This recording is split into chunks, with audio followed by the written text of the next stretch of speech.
पढ़ाई चलती रहे इसी सीक्वेंस में एक नया चैप्टर लेके आए हैं जिसका नाम है बायो मॉलिक्यूल। इन चैप्टर के साथ सिमुलेट नहीं कर पाते, हमें नहीं लगता कि क्या इंपॉर्टेंस होगी। भैया मैं अपना हाथ काट के देखूं कि हमारे हाथ में कौन कौन से केमिकल्स हैं या किन किन केमिकल्स से हमारा शरीर बना हुआ है, हमारे शरीर का केमिकल कंपोजिशन क्या है। अगर इस बात को हम जानना चाहें, ऐसे बायो मॉलिक्यूल्स को हमने क्या बोला, बायो माइक्रो मॉलिक्यूल बोला। अब हम देखें तो हमारे पास दो फ्रैक्शंस थे। एक फ्रैक्शन था जो एसिड सॉल्युबल पूल में प्रेजेंट था और एक फ्रैक्शन ऐसा था जो एसिड इनसॉल्युबल फ्रैक्शन में प्रेजेंट था। तो हमने देखा था कि हमने वेट के हिसाब से क्या किया था, डिसाइड किया था। हमने एग्जांपल्स लिए थे कि हमारे यहाँ एमिनो एसिड होते हैं, लिपिड्स होती हैं, सिंपल शुगर होते हैं, नाइट्रोजनस बेसिस होती हैं। ये तमाम चीजें हम बायो माइक्रो मॉलिक्यूल के कैटेगरी में पढ़ते हैं। On the basis of chemical nature अगर हम बात करें तो हमारे यहाँ 3 तरह के एमिनो एसिड मिलेंगे। कितने तरह के मिलेंगे? 3 तरह के एमिनो एसिड का जिक्र होगा। कौन कौन से एमिनो एसिड हैं जरा ध्यान से देखिएगा। हम बता रहे हैं कि हमारे यहाँ एमिनो एसिड का रोल क्या होता है बॉडी में। तो ये रिस्पॉन्सिबल होती है, ये बनाती हैं हमारे यहाँ प्रोटीन, एक्ट करती हैं जब मोनोमर यूनिट और पॉलीमराइज होकर बनाती हैं क्या, प्रोटीन्स बनाती हैं। जब हमारा फैटी एसिड, क्योंकि ग्लिसरॉल भी अल्कोहल है, हम बोल तो रहे हैं कि फैटी एसिड जब अल्कोहल के साथ एसोसिएट हो तो हम सिंपल लिपिड बोलेंगे and they are liquid at the room temperature. आप बाहर से देख के बता सकते हो कि भैया ये सेचुरेटेड होगा या अनसेचुरेटेड होगा, लेकिन जो टर्म इस्तेमाल कर रहे हैं सेचुरेटेड और अनसेचुरेटेड का, उसका वजह क्या है? तो हम यही वजह बता रहे हैं कि एक जगह सेचुरेशन है क्योंकि केवल सिंगल बॉन्ड मौजूद है और एक जगह अनसेचुरेशन है due to the presence of double bond. Hello rock stars, तो क्या हालचाल? बढ़िया, आपकी पढ़ाई अच्छी चल रही होगी और चलते रहना चाहिए। तो आपकी पढ़ाई चलती रहे इसी सीक्वेंस में एक नया चैप्टर लेके आए हैं जिसका नाम है बायो मॉलिक्यूल। बायो मॉलिक्यूल पढ़ेंगे और आपके नजरिए से देखें तो ये चैप्टर बहुत ही इंपॉर्टेंट है। बहुत इंपॉर्टेंट हम इसलिए कह रहे हैं क्योंकि बहुत हवा हवाई में आप पढ़ते हो इसे, लेकिन इस चैप्टर का जो कनेक्शन है वो बहुत सारे चैप्टर से। अगर हम कनेक्शन की बात करें कि इसका कनेक्शन किन चैप्टर से, तो बायो मॉलिक्यूल जब आप पढ़ेंगे, बायो मॉलिक्यूल जब आप पढ़ेंगे तो बेसिकली हम देखेंगे कि बायो मॉलिक्यूल कनेक्टेड होता है आपके यहां जेनेटिक्स से। कहां से भैया? जेनेटिक्स से। साइटोलॉजी से कनेक्टेड होता है, सेल बायोलॉजी जब पढ़ते हैं तो, और कनेक्टेड होता है बायोटेक्नोलॉजी से, बायोटेक्नोलॉजी। इसका छोटा मोटा आइडिया अगर आपको लग जाएगा तो इन चैप्टर्स में आपको बहुत मदद मिलेगी, बहुत हेल्प मिलेगा। लेकिन इन चैप्टर्स को हम बस सवाल लगाने के पर्पज से पढ़ रहे होते हैं और एक्चुअली हम इन चैप्टर के साथ सिमुलेट नहीं कर पाते, हमें नहीं लगता कि क्या इंपॉर्टेंस होगी, इस वजह से कहीं नहीं कर पाते आप। तो इसी बात को हमें समझना है, तो इस चैप्टर को उतने ही प्यार से हम पढ़ेंगे। अब जब टर्म आएगा कि बायो मॉलिक्यूल है क्या, तो बायो मॉलिक्यूल 2 चीजों से मिलकर बना हुआ। बायो मीन्स कहीं ना कहीं we are talking about the living things, और मॉलिक्यूल मीन्स समझ रहे होंगे द केमिकल कंपोजिशन। यानी किसी भी लिविंग ऑर्गेनिज्म की अगर हम बात करें तो उस लिविंग ऑर्गेनिज्म को अगर हम देखें तो केमिकली किन किन चीजों से वो बना हुआ, कैसे हम एनालाइज करेंगे, हमारे पास तरीका क्या है उसे एनालाइज करने का। तो बायो मॉलिक्यूल में हम पढ़ेंगे कि कोई भी लिविंग ऑर्गेनिज्म जो है उसमें कौन कौन से केमिकल पाए जाते हैं और नेचर वाइज वो कैसे होते हैं, उनका केमिकल कंपोजिशन क्या होता है, इसी के बारे में हम पढ़ेंगे। जैसे नाम तो आप सुनते आते हो कि amino acid, protein, carbohydrate, polysaccharide, monosaccharide, disaccharide, lipid, ये तमाम चीजें सुनते आते हैं, लेकिन इनकी एक जनरल अंडरस्टैंडिंग नहीं होती है आपके पास कि भैया ये बने कैसे होते हैं या इनके बीच कौन सी ऐसी चीजें पाई जाती हैं जो एक दूसरे से डिफरेंस क्रिएट करती हैं। ये तमाम चीजों का नॉलेज आपको इसमें से मिलता है। लाइक अगर हम न्यूक्लिक एसिड की बात करें तो हम डीएनए रिप्लिकेशन जरूर पढ़ लेते हैं, किसमें? मॉलिक्यूलर बेसिस ऑफ इनहेरिटेंस में, बट डीएनए का एग्जैक्टली डीएनए बना कैसे है इसका नॉलेज नहीं होता। तो इन तमाम चीजों को हम देखेंगे बायो मॉलिक्यूल वाले पार्ट में, और इसी को जब समराइज करते हैं तो इन चैप्टर्स में बहुत हेल्प मिलता है, इसी पर्पज से पढ़ेंगे। तो सपोज करिए कि मेरे दिल में ख्याल आया कि भैया अगर हम जानना चाहें कि कोई ऑर्गेनिज्म या किसी ऑर्गेनिज्म में कौन कौन से केमिकल पाए जाते हैं, आई मीन कौन कौन से बायो मॉलिक्यूल्स हैं, बहुत ध्यान से समझिएगा। किसी भी ऑर्गेनिज्म को देखें तो कौन कौन से बायोमॉलिक्यूल्स पाए जाते हैं, तो हमारे पास तरीका क्या होगा इसका, हम कैसे जानेंगे। सपोज करिए कि मुझे खुद ही मन किया कि भैया मैं अपना हाथ काट के देखूं कि हमारे हाथ में कौन कौन से केमिकल्स हैं या किन किन केमिकल्स से हमारा शरीर बना हुआ है, हमारे शरीर का केमिकल कंपोजिशन क्या है। अगर इस बात को हम जानना चाहें तो हमारे पास तरीका क्या है, तो हमारे पास बहुत सारे तरीके हैं। हमारे पास एक तरीका ये भी है कि जो भी बायोमॉलिक्यूल है, जो भी लिविंग ऑर्गेनिज्म है, बहुत ध्यान से समझिएगा, जो भी लिविंग ऑर्गेनिज्म हमने लिया है, अगर हम उसे बर्न कर दें, अगर हम उसे जलाएं, बहुत ध्यान से समझिएगा, अगर हम उसे क्या करें भैया, बर्न कर दें, तो हम बोलते हैं अगर हम इसे बर्न करते हैं तो हमें कोई भी चीज जब हम जलाते हैं तो दो चीज मिलती है, एक तो इवेपोरेट यानी वेपर मिलेगा, और दूसरा मिलेगा क्या, ऐश मिलेगी, नहीं राख मिलेगा। ठीक है, अब इवेपोरेटेड मटेरियल यानी जो धुआं बन गया और जो राख बची, यही तो दो मिलेगा। हम बोलते हैं कि जो इवेपोरेट हो गया उसमें ऑर्गेनिक कंपोनेंट्स थे, ऑर्गेनिक केमिकल्स थे,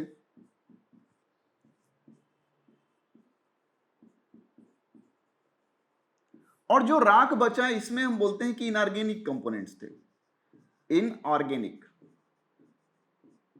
और बेसिकली किसी भी ऑर्गेनिज्म का अगर हम इनऑर्गेनिक यानी एस का जब हम वेट लेते हैं तो हम बोलते हैं इस ऑर्गेनिज्म का ये ड्राई वेट है। क्या है भैया, ड्राई वेट बोलते हैं इसे।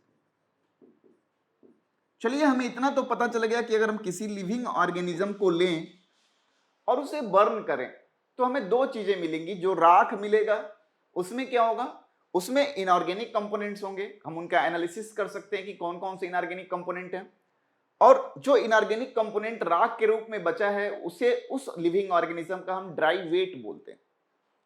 फिर जो इवेपोरेट हो गया, जो धुआं मिला, वो क्या था, हमने बोला कि वो ऑर्गेनिक कंपोनेंट है, और ये ड्राई वेट और वेट वेट मिला के दोनों एक लिविंग ऑर्गेनिज्म का पूरा वेट होता है।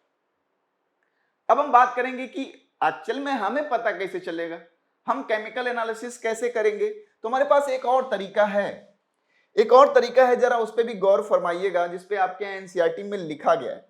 जैसे मान लीजिए कि हम जानना चाहते हैं कि कौन कौन से बायोमॉलिक्यूल्स पाए जाते हैं, हम हेडिंग में बायोमॉलिक्यूल ही रखेंगे। हम चाहते हैं कि आप बेसिकली कनेक्टेड हो पाए इस चैप्टर से। हमने क्या लिखा है यहाँ, बायोमॉलिक्यूल ही लिखा, और हम जानना चाहते हैं भैया कि कैसे हम पता करेंगे।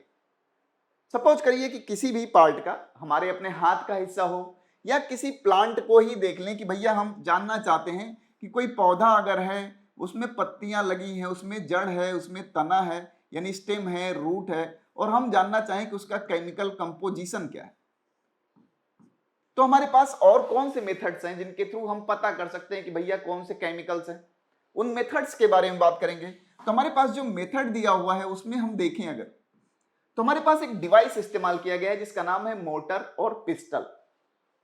मोटर और पिस्टल, हम इस तरह का एक डिवाइस लेते हैं, अगर आप इसको समझ पाए तो अपने घर में रखी अदरक खूंदने वाली मशीन से समझिएगा। एक ऐसा हमने लिया जिसे हम बोलते हैं मोटर, और फिर हमने एक पिस्टल टाइप का स्ट्रक्चर लिया, ऐसा मोटर लिया और पिस्टल लिया। फिर क्या किया भैया, हमने इसी प्लांट से कोई पार्ट ले लिया, इसी प्लांट का लीफ ले लिया, कोई भी स्टेम ले लिया, रूट ले लिया। मान लीजिए हमने आपको सुविधा की दृष्टि से दिखाने के लिए यहां लीफ ले लिया एक। हम जानना चाहते हैं कि इस पत्ती में कौन से केमिकल्स हैं, ठीक है, क्योंकि हम बोलते हैं cell is the structural and functional unit of life, cell is the structural and functional unit of life. तो हम किसी पार्ट से भी अगर एक्सट्रैक्ट करेंगे ऑर्गेनिक चीजों को, या किसी भी पार्ट से एब्स्ट्रैक्ट करेंगे केमिकल्स को, तो हमें सेम कंपोजिशन मिलना चाहिए। तो हमने कोई पार्ट ले लिया। अब हम करेंगे क्या, हमारे पास एक डिवाइस था मोटर, हमने इसमें एक पार्ट ले लिया प्लांट का, हमने इसमें एक एसिड ऐड किया। हमने इसमें क्या किया, एक एसिड ऐड किया। इस एसिड का नाम है ट्राइक्लोरो एसिडिक एसिड। क्या नाम है, ट्राइक्लोरो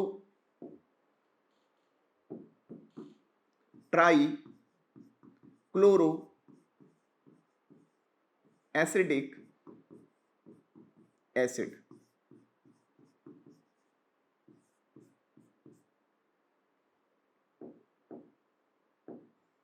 CCl3COOH, एक केमिकल फॉर्मूला होता है हमारे यहाँ ट्राइक्लोरो एसिडिक एसिड का। हमने इस मोटार में क्या लिया, ट्राइक्लोरो एसिडिक एसिड लिया और अपने प्लांट का एक पार्ट कोई हिस्सा कोई डाल दिया, और डालने के बाद इसे क्या किया, हमने पिस्टल के मदद से ग्राइंड किया।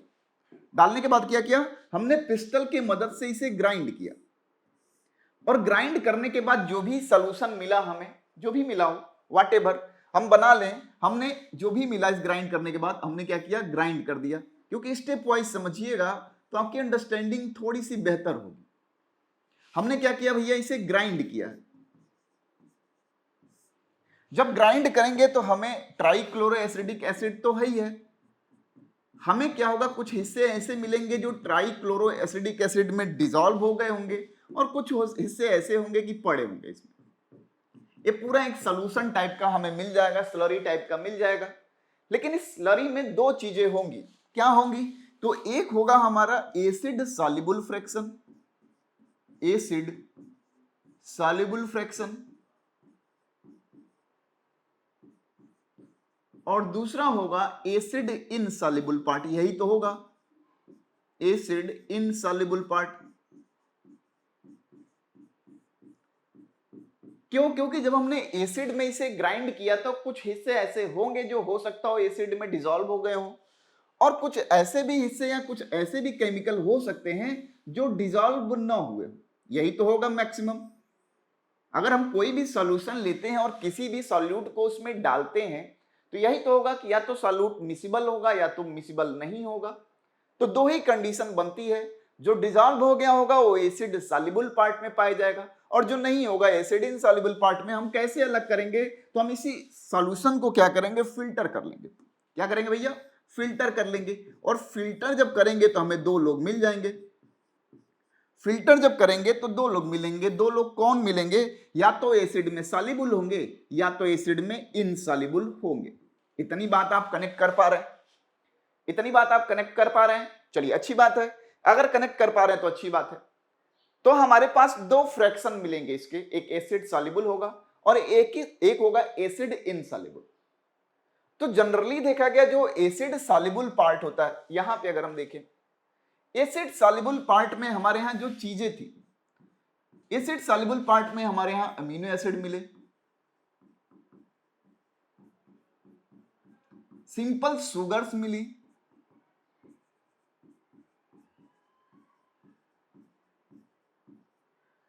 फिर क्या मिला, अमीनो एसिड मिला, सिंपल सुगर मिला, न्यूक्लियोटाइड मिली,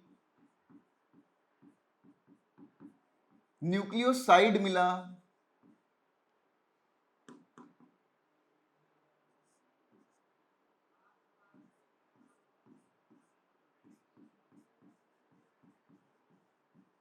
ये तमाम चीजें हमें एसिड सॉल्युबल फ्रैक्शन में मिली।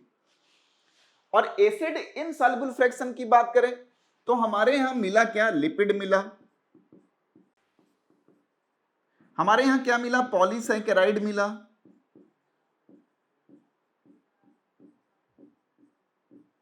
हमारे यहां क्या मिला, न्यूक्लिक एसिड मिला, और क्या मिला, प्रोटीन्स मिले,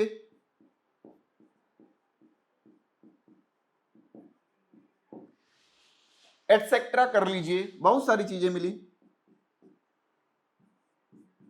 ठीक है, ये सब कंपोनेंट हमारे यहां एसिड सॉल्युबल और एसिड इनसॉल्युबल मीडिया में रिस्पेक्टिवली मिले।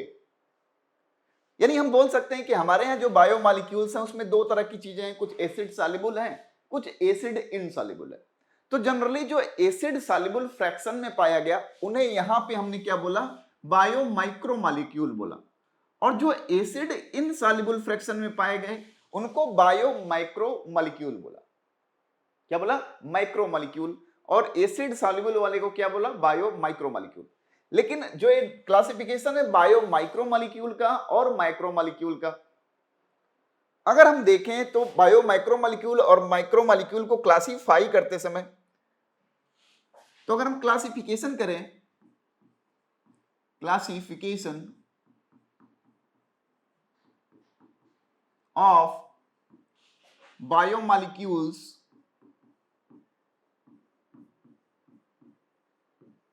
on the basis of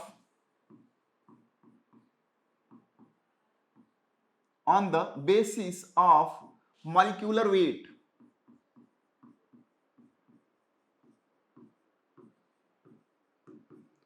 अगर हम बायोमॉलिक्यूल्स को क्लासिफाई करें on the basis of their molecular weight, तो है क्या मॉलिक्यूलर वेट के हिसाब से जब हम क्लासिफाई करते हैं अपने बायोमॉलिक्यूल्स को, तो हम देखते हैं दो तरह के बायोमॉलिक्यूल पाए जाते हैं। कौन कौन से भैया? और बेसिस क्या रहा? Molecular weight. मॉलिक्यूलर वेट के हिसाब से हमने बात किया तो हमने देखा दो तरह के बायोमॉलिक्यूल पाए गए। कौन कौन से? एक को बोला गया बायो माइक्रो मॉलिक्यूल।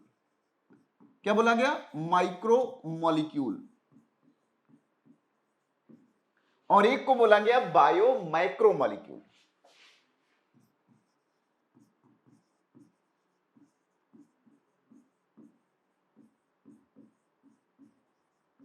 दो पार्ट हमें मिले। हम किसके हिसाब से? मॉलिक्यूलर वेट के हिसाब से कर रहे हैं। हमने माइक्रो मॉलिक्यूल किसे कहा? हमने बोला ऐसे मॉलिक्यूल्स जिनका मॉलिक्यूलर वेट, यानी ऐसे बायोमॉलिक्यूल्स जिनका मॉलिक्यूलर वेट 800 या 1000 डाल्टन से कम होता है। The molecular weight less then 800 Dalton's unit. कई जगह 1000 लिखा हुआ है। Molecular weight less then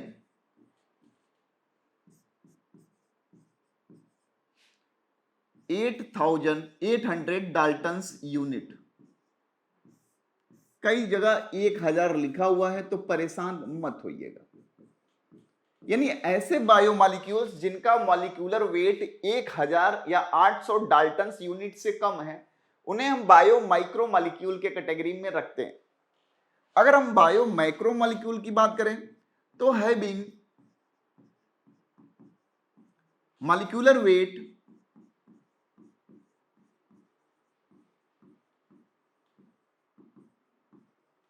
more than 10,000 Dalton's unit. ऐसे बायोमॉलिक्यूल्स को हमने क्या बोला? बायो माइक्रो मॉलिक्यूल बोला। अब हम देखें तो हमारे पास दो फ्रैक्शंस थे। एक फ्रैक्शन था जो एसिड सॉल्युबल पूल में प्रेजेंट था, और एक फ्रैक्शन ऐसा था जो एसिड इनसॉल्युबल फ्रैक्शन में प्रेजेंट था। तो जनरली देखा गया जो बायो माइक्रो मॉलिक्यूल होते हैं, bio micro molecules are present in acid soluble fraction. Acid soluble pool बोल लो या फ्रैक्शन बोल लो।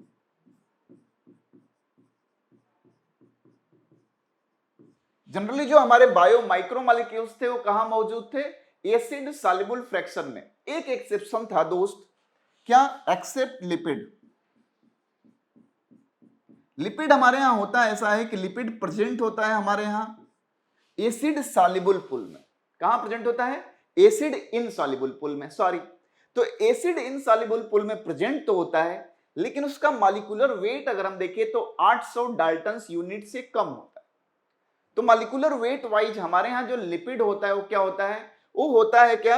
बायो माइक्रो मॉलिक्यूल होता है। और हम सॉल्युबिलिटी के हिसाब से देखें तो पाया जाता है कहां पे? एसिड इनसॉल्युबल फ्रैक्शन में। बायो माइक्रो मॉलिक्यूल की बात कर लें तो हमारे यहां पॉलीसैकेराइड्स हो गए,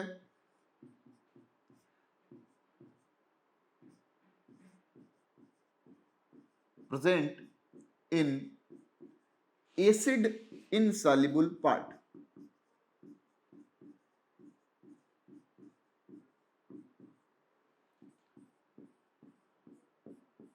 ठीक है, एसिड इनसॉल्युबल पार्ट में प्रेजेंट थे। एक्सेप्शन हमेशा लिपिड रहेगा।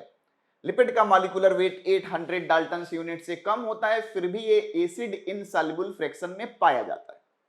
हमने ये तो जान लिया कि कौन सा बायो माइक्रो मॉलिक्यूल है, कौन सा माइक्रो मॉलिक्यूल है on the basis of their molecular weight, और एसिड में डिजॉल्व होने के नेचर से हमने देख लिया। या हमने जब बर्न किया तो कौन इवेपोरेट हुआ, हमें इतना पता चल गया कि जो ऑर्गेनिक होंगे वो इवेपोरेट हो जाएंगे, और जो इनऑर्गेनिक होंगे वो ऐश बनाएंगे, ड्राई वेट बनाएंगे जब हम कंप्लीटली बर्न कर लेंगे। अब हम क्या करेंगे? जो भी चीजें हमें मिली हैं उनका हम केमिकल एनालिसिस करते हैं। हमने कहीं सुना होगा फ्रैक्शनल एनालिसिस। सॉल्यूशन में हम डिफरेंट कंपोनेंट्स का एनालिसिस करना चाहें तो हमारे पास वेरियस मेथड होते हैं लेबोरेटरी के। अब हमें इतनी चीजें मिल गई हैं, हमने उन्हें क्लासिफाई कर लिया है, तो अब हम अगर एक एक करके पढ़ें, एक एक करके पढ़ना चालू करें, तो हम देखेंगे जो सिलेबस में हमारा है उसे हम पढ़ लेते हैं। तो पहले तो हम जान लेते हैं भैया, जितना पढ़ा अभी, एनसीईआरटी क्या बोलती है। एनसीईआरटी बोलती है biomolecules are the chemical compounds found in living organism. ये बात आपको पहले से ही पता है। They includes organic as well as inorganic compounds. ठीक है, अब हमने बताया था ऑर्गेनिक हमारे यहाँ इवेपोरेट हो जाएगा, और जो इनऑर्गेनिक होगा वो क्या बनाएगा, एस बनाएगा या ड्राई वेट बनाएगा। फिर हम बात करें कि हमने किया क्या, तो हमने यही तो परफॉर्म किया। हमने लिया grind a living tissue, a vegetable और piece of liver etcetera in trichloroacetic acid CCl3COOH to get a thick slurry. Strain this through a cheesecloth or cotton to get two fractions and such as filtrate, the acid soluble and the retentant, and that is acid insoluble. तो अगर हम देखते हैं कि जो filtrate यानी acid soluble पूरा है, जो फिल्टर बना, उस कंटेन करता है bio micro molecule having molecular weight less than 1000 daltons unit. रिनेटेड की बात करें तो एसिड इनसॉल्युबल फ्रैक्शन था, contains bio micro molecule having molecular weight more than 1000 या up to 10000 daltons unit. Clear? चलिए फिर बात करेंगे, तो हम देखें कि weight of a living tissue, weight की बात करें तो it is dry weight is evaporated water. जो एस बचता है, हमने बताया कि क्या बनाता है, वो ड्राई वेट बनाता है, और इवेपोरेटेड पार्ट और एस मिलके वेट बनाती है। If it is fully burn to oxidise all carbon compound goes to the gaseous form CO2 water vapour and rest form ash. The ash contains inorganic element like calcium, magnesium, sodium, potassium, etc. And the organic compounds like inorganic compounds like sulfate, phosphate, sodium chloride, calcium carbonate, etc. Means all the inorganic components are present in the ash, and all the organic components are present in the evaporated part. ठीक है? If we compare certain inorganic components of our body along with the earth crust, this chart is very much important for your NEET examination. यह chart आपके NEET examination में बहुत बार पूछा गया है, that's why इस चार्ट के गो थ्रू जाना होगा आपको।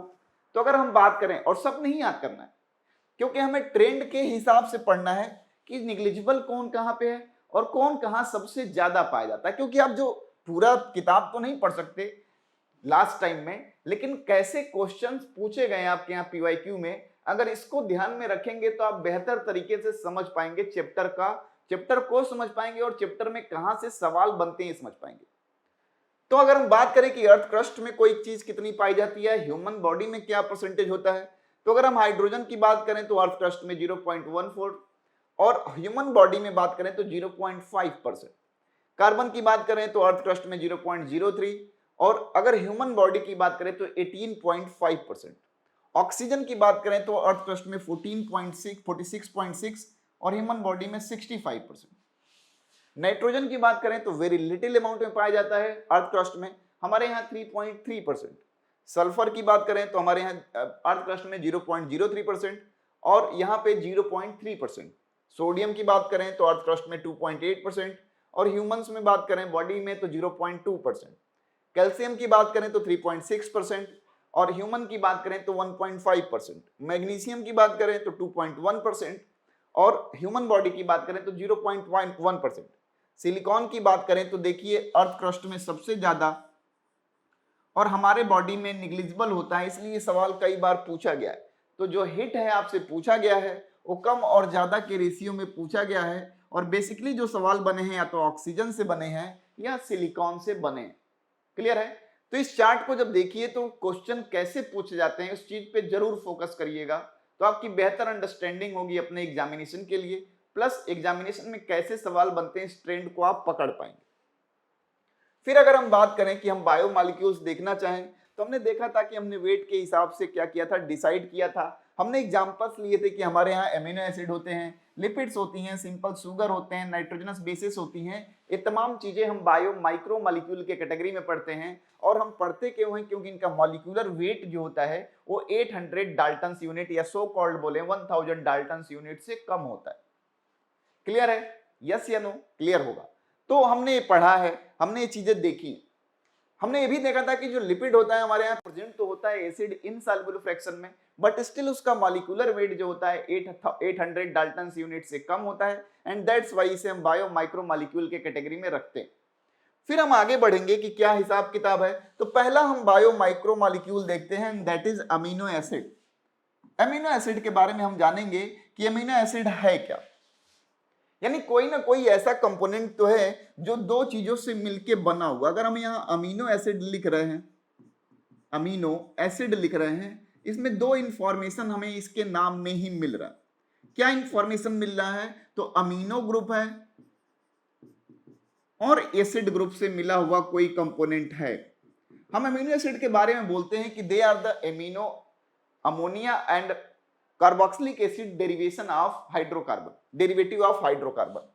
Ammonia and carboxylic acid derivative of hydrocarbon, ऐसा हम क्यों बोलते हैं? केमिस्ट्री जब पढ़ेंगे तो जानेंगे कि अगर हम एक सिंपल हाइड्रोकार्बन की तस्वीर बनाएं तो हम कहीं ऐसा बनाते हैं, सिंपल हाइड्रोकार्बन की तस्वीर बनाएं तो हम कहीं ऐसा बना रहे होते हैं। एक वेरिएबल ग्रुप जो कि H भी हो सकता है, जो कि बहुत बड़ा हाइड्रोकार्बन की चेन भी हो सकती है। हम ऐसे एक हाइड्रोकार्बन का डायग्राम बनाते हैं, लेकिन इसी हाइड्रोकार्बन के डायग्राम में हम हाइड्रोजन को हम अमोनिया और कार्बोक्सिलिक एसिड से अगर क्या करें, शिफ्ट कर दें, तो कैसा हमारे अमीनो एसिड का डायग्राम बनता है? It is just like that. यहां हमने अमोनिया जोड़ दिया, सॉरी यहां हमने क्या किया? अमोनिया जोड़ दिया, और यहां क्या जोड़ दिया हमने? COOH जोड़ दिया। तो दो हाइड्रोजन को हमने रिप्लेस किया है, और देखिए हमें क्या मिल गया? अमीनो एसिड मिल गया। हमें क्या मिल गया? अमीनो एसिड मिल गया। इसीलिए हम अमीनो एसिड को क्या बोलते हैं? बोलते हैं they are the amino and carboxylic acid derivative of hydrocarbons. Clear है? ये बात जरूर ध्यान रखिएगा। तो अगर हम देखें तो they are the compounds formed of an amino group and acid group. H and A are variable group given here.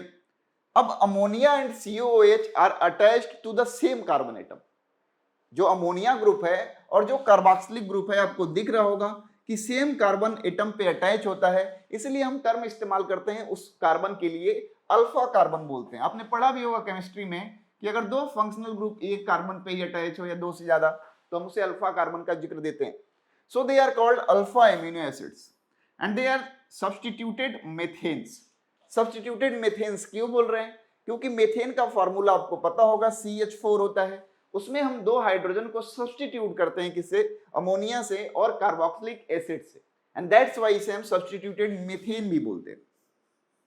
Substituted methane भी बोलते हैं। अब आपके बुक में बात करें कि बुक में क्या जिक्र किया गया है, कैसे जिक्र किया गया है, तो हमारे यहाँ सिंपलेस्ट अगर हम देखें तो हम अमीनो एसिड का डायग्राम ऐसे ही तो बनाते हैं कि हमारे यहाँ भैया अल्फा कार्बन इसे बोल रहे हैं हम, क्योंकि दो जो है हमारे यहाँ फंक्शनल ग्रुप जो कि अमोनिया और कार्बोक्सिलिक एसिड है, वो दोनों सेम कार्बन पे अटैच है। फिर हम बोल रहे हैं कि यहाँ वेरिएबल चेन है, और फिर ऐसे। तो अमीनो एसिड बेसिकली हमारे यहाँ मोनोमर यूनिट की तरह काम करते हैं, और बेसिकली ये यूनाइट होके पॉलीमराइज होके क्या बनाते हैं? प्रोटीन बनाते हैं। प्रोटीन जब बनाते हैं तो इनका कार्बोक्सिलिक ग्रुप और अमीनो ग्रुप आपस में एक दूसरे से अटैच होता है और पॉलीपेप्टाइड बॉन्ड बनाता है।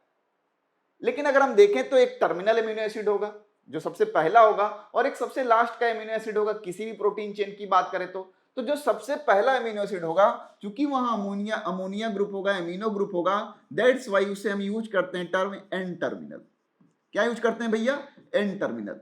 और जो सबसे लास्ट होगा किसी भी पेप्टाइड चेन का या इसी अमीनो एसिड की बात कर लें, इसीलिए इस एंड को बोलते हैं क्या? C terminal. रिप्रेजेंट करता है कि कौन सा किसके साथ जुड़ा हुआ है, कितने फ्री। इसी हिसाब से हम रिप्रेजेंट करते हैं, इसी हिसाब से हम क्या करते हैं? रिप्रेजेंट करते हैं। यहाँ हम जनरल डायग्राम अगर हम देखें तो कार्बन से हमने अमोनिया जोड़ दिया है, ये हमारा वेरिएबल ग्रुप है, और यहाँ हमारा जुड़ा हुआ है C डबल बॉन्ड OOH। यही तो अमीनो एसिड का एक जनरल फार्मूला है, स्पेशल अरेंजमेंट को दिखाया गया है। फिर हम बात करें अगर अपने अमीनो एसिड के बारे में, तो आपके एनसीईआरटी में डायग्राम बना होगा 3 अमीनो एसिड का।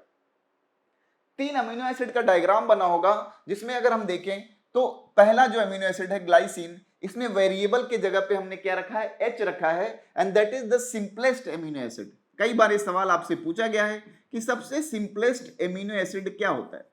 सिंपलेस्ट अमीनो एसिड, सबसे सिंपलेस्ट अमीनो एसिड जो हमारे यहां होता है वो हमारे यहां ग्लाइसिन होता है, क्योंकि वेरिएबल ग्रुप पे हमने सबसे सिंपलेस्ट फॉर्म रखा है एंड दैट इज हाइड्रोजन, इसीलिए इसे हम सिंपलेस्ट अमीनो एसिड बोला करते हैं। इसी वेरिएबल ग्रुप में जब हम वेरिएबल ग्रुप को रिप्लेस करेंगे मिथाइल से, मिथाइल ग्रुप से, तो हम बोलेंगे कि हमारे यहां दूसरा बना and that is known as alanine.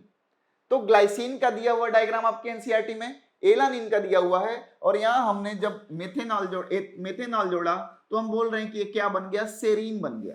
क्या बन गया भैया, सेरीन बन गया। मिथाइल अल्कोहल जोड़ने के बाद एक क्या बन गया, सेरीन बन गया। तो ये तीन डायग्राम आपके यहां बने हुए अमीनो एसिड के कॉन्टेक्स्ट में। अगर हम बात करें अमीनो एसिड के नेचर के हिसाब से, अमीनो एसिड के नेचर के हिसाब से बात करें तो हम केमिकल नेचर देखें अमीनो एसिड का, तो amino acid on the basis of chemical nature, on the basis of chemical nature, on the basis of chemical nature अगर हम बात करें तो हमारे यहां तीन तरह के अमीनो एसिड मिलेंगे। कितने तरह के मिलेंगे, तीन तरह के अमीनो एसिड का जिक्र होगा। कौन कौन से अमीनो एसिड हैं जरा ध्यान से देखिएगा। तो तीन तरह के जो अमीनो एसिड हैं उनके केमिकल नेचर का अगर हम जिक्र करें तो हम बोलते हैं कि हमारे यहाँ अमीनो एसिड या तो एसिडिक अमीनो एसिड होगा, एसिडिक, या बेसिक अमीनो एसिड होगा, या क्या होगा, न्यूट्रल अमीनो एसिड होगा। क्या होगा, न्यूट्रल होगा। तीनों का मतलब समझ लेते हैं। हमने बोला कि हमारे यहां जो अमीनो एसिड होता है वो क्या होता है, हाइड्रोकार्बन डेरिवेटिव होता है किसका, अमोनिया एंड कार्बोक्सिलिक ग्रुप का। ठीक है, अब हम देखेंगे तो acidic acid, acidic amino acid किसे कहेंगे, ऐसा कोई अमीनो एसिड हो जिसमें COOH यानी कार्बोक्सिलिक ग्रुप ज्यादा हो इन कंपैरिजन टू अमोनिया। तो ऐसे अमीनो एसिड को हम क्या बोलते हैं, एसिडिक अमीनो एसिड बोलते हैं। जैसे हमारे यहां बात करें तो ग्लूटामिक एसिड,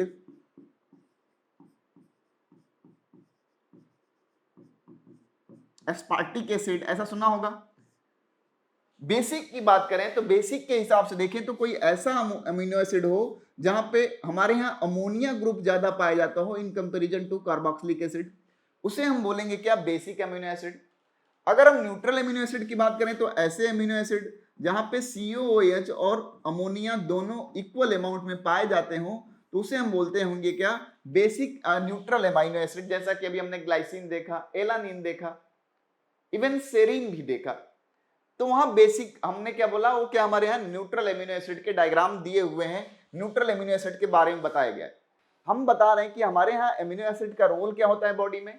तो ये रिस्पॉन्सिबल होती है, ये बनाती हैं हमारे यहाँ प्रोटीन, एक्ट करती हैं जब मोनोमर यूनिट, और पॉलीमराइज होकर बनाती हैं क्या, प्रोटीन्स बनाती हैं। अब हमारे यहाँ जितने भी हमारे बॉडी में बात करें, जितने भी प्रोटीन्स की रिक्वायरमेंट है, जितने भी प्रोटीन्स हमारे शरीर के अंदर बनती हैं, उनको बनाने के लिए 20 अमीनो एसिड जो होते हैं हमारे यहां रिस्पॉन्सिबल होते।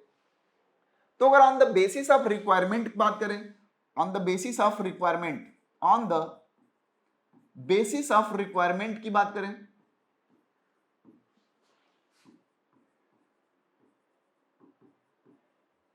तो हमारे यहां हम देखते हैं हमारे यहां दो तरह के अमीनो एसिड पाए जाते हैं। हम एक कैटेगरी को बोलते हैं एसेंशियल अमीनो एसिड। क्या बोलते हैं, एसेंशियल अमीनो एसिड।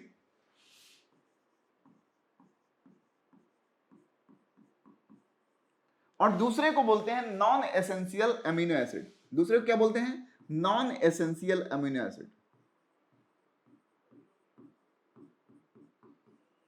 यानी हमारे यहां दो कैटेगरीज हैं, एक को हम बोल रहे हैं एसेंशियल अमीनो एसिड और दूसरे को बोल रहे हैं non essential amino acid.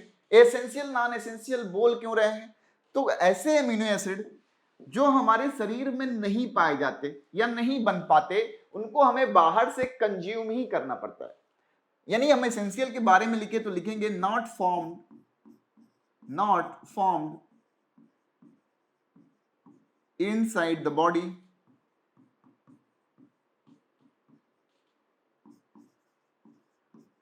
That's why regular intake through food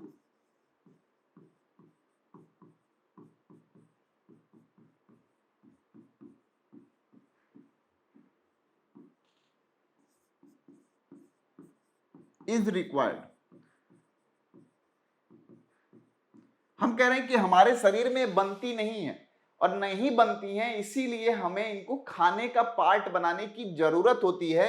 इसी कॉन्टेक्स्ट में हम इसे एसेंशियल बोल रहे हैं, यानी हम नॉन एसेंशियल बोल रहे हैं। तो इट फॉर्म्स या फॉर्म्ड इन आवर बॉडी।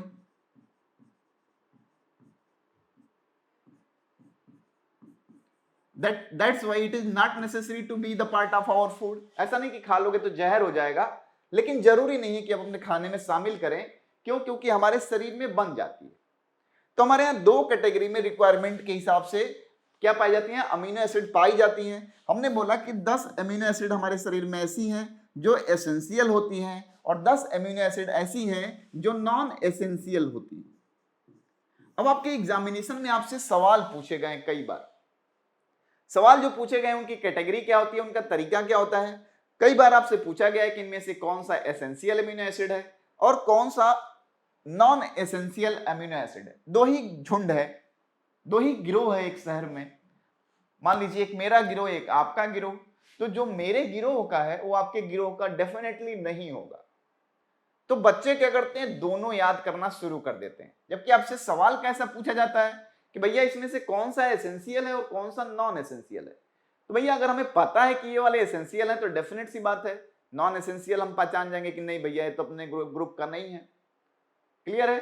तो ऐसे आप कभी कभी यही ट्रिक्स आपके काम आती हैं। तो हम यहाँ एक ही टाइप का एसेंशियल अमीनो एसिड बताएंगे।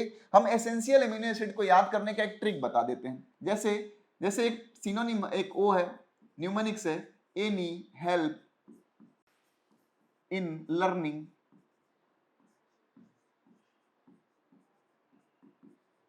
these little molecule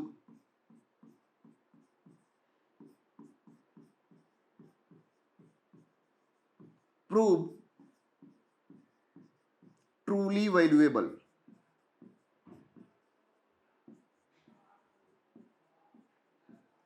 any help in learning these little molecule prove truly valuable।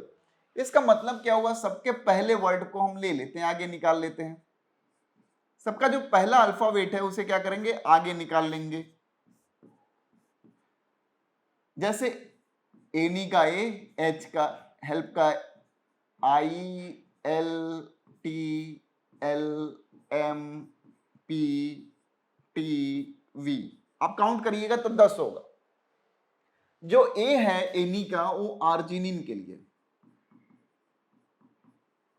फिर histidine, isoleucine, lysine, threonine, leucine, methionine, फेलाइनएलानिन,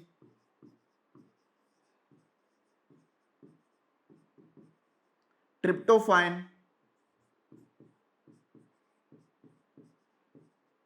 and valine.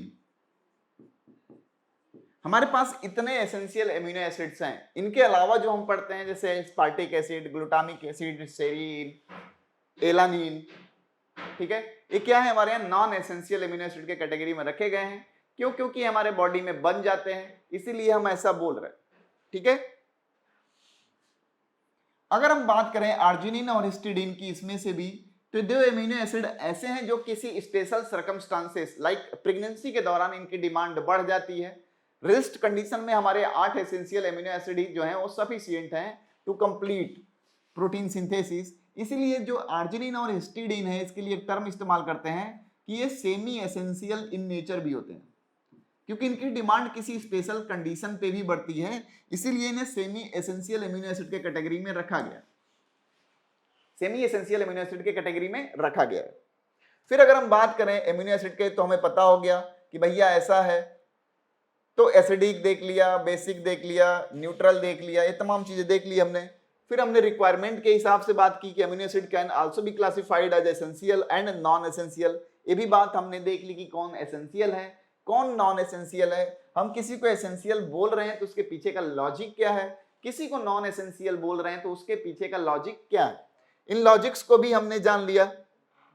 फिर हम बात करें तो हमारे पास क्या है, हम जानते हैं कि हमारे यहाँ जो एमिनो एसिड है, एमिनो एसिड में दो चीजें हैं, एक तो हमारा अमोनिया ग्रुप है और दूसरा हमारे पास कार्बोक्सिलिक ग्रुप है।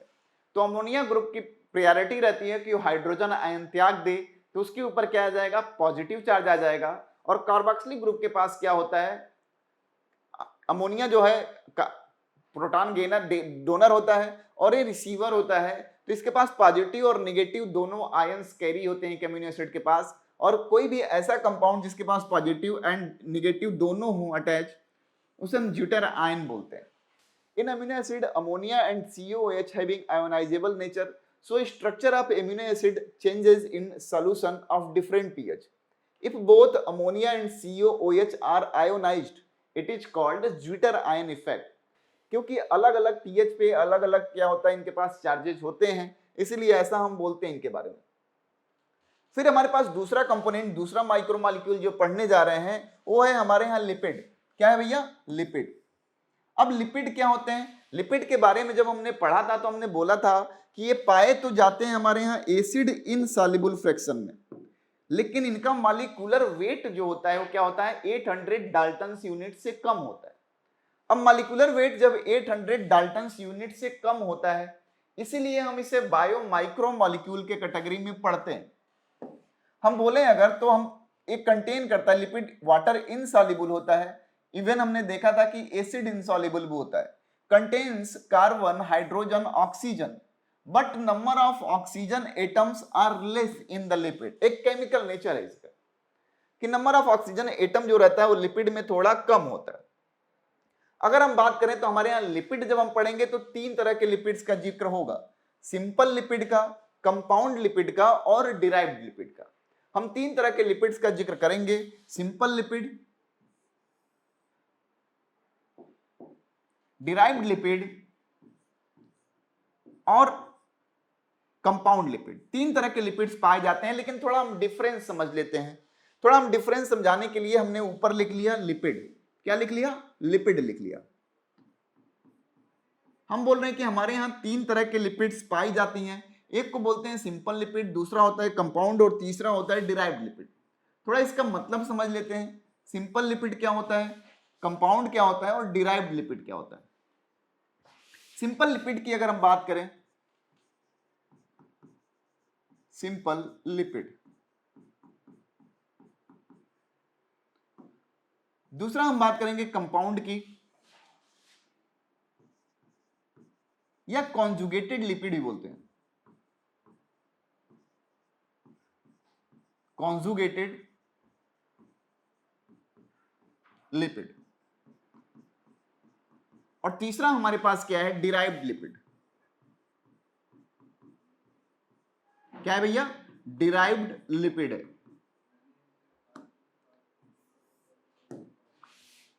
हमारे पास तीन लिपिड हैं, हमारे पास क्या है, तीन लिपिड हैं।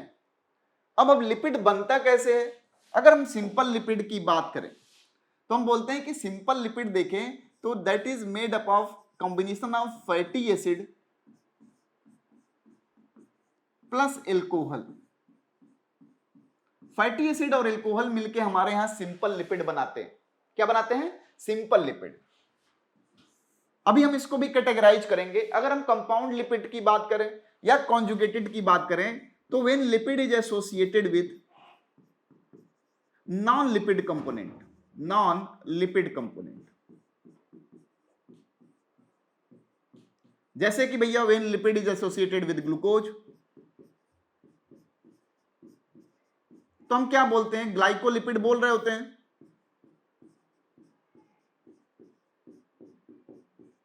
अगर प्रोटीन से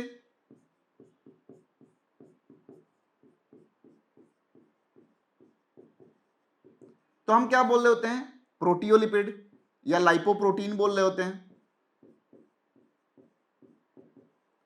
अगर हमारे यहां देखें फॉस्फेट से अटैच है तो फॉस्फोलिपिड बोलते हैं, यानी लिपिड जब नॉन लिपिड पार्ट से एसोसिएट है। डिराइव्ड लिपिड की बात करेंगे तो लिपिड के जो डेरिवेटिव होते हैं हमारे यहां दो होते हैं, sterols and terpenes. Sterols and terpenes, they are derived lipid. लेकिन बात करेंगे हम सिंपल लिपिड की, हम बोल रहे हैं कि फैटी एसिड प्लस एल्कोहल से मिलके हमारे यहां सिंपल लिपिड बनता है। अब ये सिंपल लिपिड भी हमारे यहां दो तरीके के होते हैं। एक सिंपल लिपिड दो तरीके का होता है, कैसे भैया? तो एक को बोलते हैं ट्रू फैट और एक को बोलते हैं वैक्स। ट्रू फैट, क्योंकि वैक्स भी तो हमारे यहां लिपिड ही है, और वैक्स, दोनों में डिफरेंस क्या होता है इस बात को जरा समझ लें। ट्रू फैट हम तब कहते हैं कि when fatty acid is associated with glycerol. जब हमारा फैटी एसिड, क्योंकि ग्लिसरॉल भी अल्कोहल है, हम बोल तो रहे हैं कि फैटी एसिड जब अल्कोहल के साथ एसोसिएट हो तो हम सिंपल लिपिड बोलेंगे उसे। लेकिन ये जो अल्कोहल है वो केवल ग्लिसरॉल हो, फैटी एसिड अगर ग्लिसरॉल के साथ जुड़ा है तो हम बोलते हैं कि ट्रू फैट है। क्या है भैया? ट्रू फैट है। लेकिन यही अल्कोहल ग्लिसरॉल के अलावा कोई और है, फैटी एसिड प्लस एल्कोहल,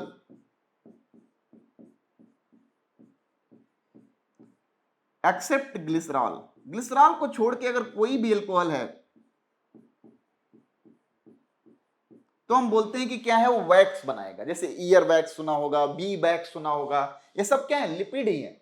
लेकिन इसमें फैटी एसिड के साथ जुड़ा कौन होता है? तो अल्कोहल, बस ग्लिसरॉल नहीं होता है अल्कोहल। क्योंकि ग्लिसरॉल होता है तो हम उसे ट्रू फैट बोल रहे होते। अब आपके जहन में सवाल आ रहा होगा कि सर जी फैटी एसिड क्या है? यस, जब हम बोल रहे हैं उसीलिए सिंपल लिपिड लिखा हुआ है। तो simple lipid these are formed of fatty acid and alcohol, like glycerol लिखा हुआ है।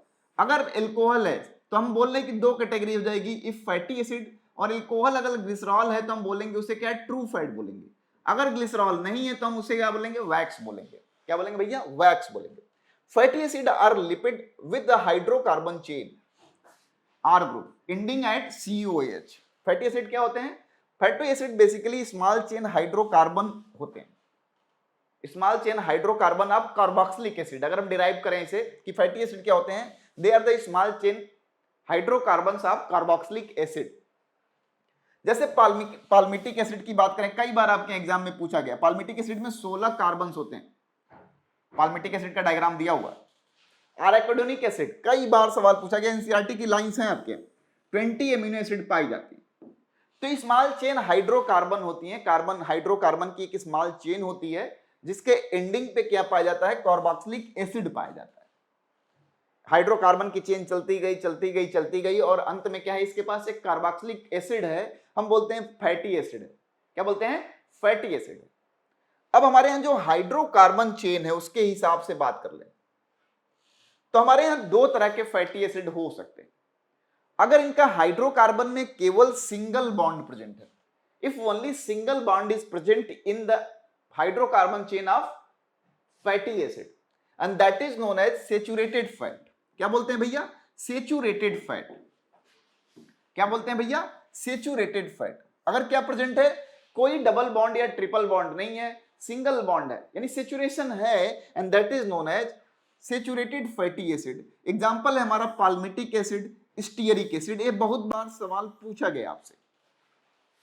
फिर हम बात करें कि अनसैचुरेटेड फैटी एसिड क्या होता है, तो अनसैचुरेटेड फैटी एसिड की बात करेंगे हम तो दे हैव वन और मोर कार्बन डबल बॉन्ड, यानी इनके हाइड्रोकार्बन चेन के बीच में देखेंगे तो सिंगल बॉन्ड नहीं पाया जाएगा, एक या एक से ज्यादा डबल बॉन्ड मौजूद होंगे। इसका एग्जांपल ले तो ओलिक एसिड और एराकिडोनिक एसिड, इसके एग्जांपल है, आपसे पूछे गए। सवाल ये है कि आप बाहर से कैसे देख के बता पाओगे कि भैया ये सैचुरेटेड फैटी एसिड है और ये अनसैचुरेटेड फैटी एसिड है। तो जवाब एक ही है कि जो सैचुरेटेड फैटी एसिड होते हैं बेसिकली वो सॉलिड होते हैं एट रूम टेम्परेचर, सॉलिड होते हैं एट रूम टेम्परेचर। देखिएगा, वनस्पति घी लीजिएगा और घर पे जो मस्टर्ड ऑयल इस्तेमाल करते हैं, दोनों में देखिएगा दोनों में देखिएगा तो मस्टर्ड ऑयल ठंडी में भी लिक्विड फॉर्म में रहता है, लेकिन घी आपके यहां सॉलिड फॉर्म में कन्वर्ट हो जाता है। क्लियर है? तो सैचुरेटेड फैटी एसिड सॉलिड होते हैं at room temperature and they are liquid at the room temperature. आप बाहर से देख के बता सकते हो कि भैया ये सैचुरेटेड होगा या अनसैचुरेटेड होगा, लेकिन जो टर्म इस्तेमाल कर रहे हैं सैचुरेटेड और अनसैचुरेटेड का, उसका वजह क्या है? तो हम यही वजह बता रहे हैं कि एक जगह सैचुरेशन है क्योंकि केवल सिंगल बॉन्ड मौजूद है, और एक जगह अनसैचुरेशन है due to the presence of double bond. अब डबल बॉन्ड एक भी हो सकता है, दो भी हो सकता है, इसके एग्जाम्पल आपको दिया गया। फिर हम बात करें कि लिपिड हम पढ़ रहे थे भैया, तो आपने बताया कि जब हमारा फैटी एसिड ग्लिसरॉल के साथ जुड़ा हो, तो ग्लिसरॉल को बारे में थोड़ा बता दी। तो ग्लिसरॉल जो होता है उसका अगर केमिकल स्ट्रक्चर देखें तो it is just like that, CH2OH, CHOH and CH2OH। ठीक है? अगर इसी CH2OH से एक कार्बन से हमारा फैटी एसिड लग जाए, ऐसे एक से लगा, दूसरे पे OH है, OH है, तो हम बोलते हैं मोनोग्लिसराइड है। When one alcoholic group of glycerol is replaced by fatty acid, that is monoglyceride। अगर दो रिप्लेस हो गए डाइग्लिसराइड, अगर तीन रिप्लेस हो गए तो ट्राइग्लिसराइड बोलते हैं। क्लियर है? यस या नो? यस या नो? तो जब भी हम डायग्राम बनाते हैं लिपिड का अपने यहां, तो ये जो गोला दिखाते हैं, हेड पार्ट दिखाते हैं, ये जो हेड है वो किसका बना होता है? ग्लिसरॉल का। और जो टेल बना होता है ऐसे, वो बना होता है फैटी एसिड का। आप जो हाइड्रोफोबिक हाइड्रोफिलिक में कंफ्यूज होते हो ना, बस यहीं से कंफ्यूजन हटा दीजिए। ये किसका बना होता है? फैटी एसिड का। तो अगर हम ऐसे दिखा रहे हैं, मतलब ग्लिसरॉल से एक फैटी एसिड की चेन जुड़ी हुई है, दैट इज मोनोग्लिसराइड। अगर हम ऐसे दिखा रहे होते इस ग्लिसरॉल से दो फैटी एसिड की चेन जुड़ी हुई है, मतलब डाइग्लिसराइड। अगर हम ऐसे दिखा रहे होते कि इस ग्लिसरॉल से तीन ऐसे फैटी एसिड चेन जुड़े हुए हैं, एंड दैट इज ट्राइग्लिसराइड। तो ऐसा कहीं दिखे तो आपको समझना पड़ेगा हाइड्रोफोबिक और हाइड्रोफिलिक एंड जो बोलते हो आप। ठीक है? ऐसा दिया होगा, when glycerol plus one fatty acid that is monoglyceride, the chemical structure is given here. When glycerol plus two fatty acid that is diglyceride, the structure is given here. And the one glycerol with three fatty acid that is triglyceride, the structure is given here of mono, di and triglyceride. Clear है? Yes या no? Yes या no? इतनी बात clear है? Yes या no? फिर हम बात कर लें अगर कि ट्राइग्लिसराइड देख लिया हमने, here R1, R2, R3 fatty acid. Based on the melting point of lipid, triglyceride are two types, fat and oil. Fat हम उसे बोलते हैं जिनका हाइयर मेल्टिंग पॉइंट हो, और आयल उसे बोलते हैं जिसका लोअर मेल्टिंग पॉइंट हो, जो जल्दी घुल जाता हो। फिर हम बात करेंगे कंपाउंड लिपिड की। कंपाउंड क्या होता है? When lipid is associated with non lipid part. ठीक है? like phospholipid, proteolipid, etc. What is conjugated lipid, derived lipid?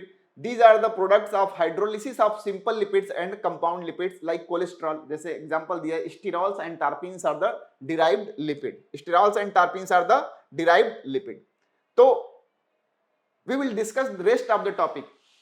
We will discuss rest of the topic in the next lecture. तब तक आप इतना पढ़ लीजिए, इतना पढ़ के एक बार एकदम कॉन्साइज हो जाइए। ठीक है? नेक्स्ट चैप्टर में आएंगे, बायोमॉलिक्यूल खत्म करेंगे। तब तक मुस्कुराते रहिए। Tata, take care, bye bye, धन्यवाद।